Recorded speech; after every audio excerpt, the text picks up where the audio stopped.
Everyone, welcome back to my channel maths in motion. আজকের ক্লাসে তোমাদের আমি দেখাবো ক্লাস 7 এর কোষে দেখি 1.4 এর বর্গমূলের অঙ্ক, যেটা অলরেডি প্রথম অঙ্কগুলো আমি আগে দেখিয়ে দিয়েছি। এখন করাবো 13 নম্বর অঙ্কটা। লেখা আছে যে দার্জিলিং এর একটি বাগানের মালিক মোট 1080টি কমলালেবু পেরেছেন। ওই কমলালেবু কতকগুলি ঝুড়ি এনে তার প্রতিটি ঝুড়িতে সমান সংখ্যক লেবু রাখতে গিয়ে দেখছেন কি 9টা লেবু কম আছে। মানে উনি কি ভেবেছিল অ্যাকচুয়ালি, এই যে লেবুগুলো আছে এই লেবুগুলো যে কটা ঝুড়ি এটেছে সেই কটা, ধরো যদি 4টে ঝুড়ি এনে থাকে তাহলে 4টে ঝুড়িতে 4টে করে লেবু রাখবে, কিন্তু রাখতে গিয়ে দেখছে কি 9টা লেবু কম এনেছে, মানে 9টা লেবু কম পড়ছে।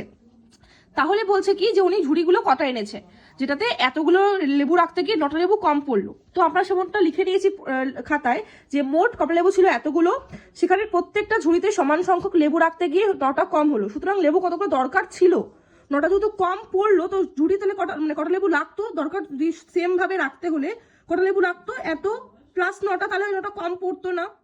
তাহলে লেবু কটা লাগতো 1089টা। বুঝতে পারলে এই জিনিসটা? উনি প্রথমে বলেছিল যে এতগুলো ঝুড়ি এতগুলো লেবু ছিল, এবার এতগুলো লেবুতে 9টা লেবু কম পড়লো। কেন কম পড়লো? কারণ উনি ভেবেছিল যে কটা ঝুড়ি এনেছিল, যদি উনি 10টা ঝুড়ি এনে থাকতো তো 10টা ঝুড়িতে 10টা করে লেবু রেখে লেবু রাখতো। তো দেখুন গিয়ে দেখছে 10টা করে রাখলে টোটাল কটা লেবু হতো, 10টা করে রাখলে 10টা ঝুড়িতে 10 10 100, কিন্তু উনি দেখছে ওনার কাছে 91টা লেবু আছে। কথার কথা আমি বলছি যে এরকম ধরেছিল এটা। এবার এটাকে আমরা হচ্ছে লসাগু করবো, বা আমরা এটাকে রুট করতে পারি। রুট মানে হচ্ছে বর্গমূল।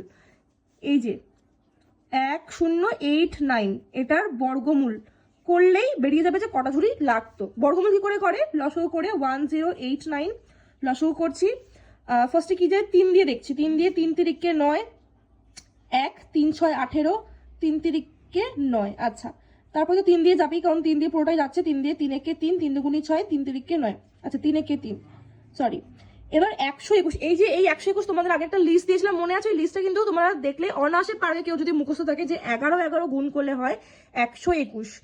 তো 11 হচ্ছে 121, আর তো এখানে কিছু যাবে না। তো কি আসছে এখানে গুণ করলে? 3 ইন্টু 3 ইন্টু 11 ইন্টু 11 সমান সমান কি আসছে? 3 থেকে দুটো 3 থেকে একটা 3, আর এখান থেকে 11 সমান সমান কত হচ্ছে? 3 11 33।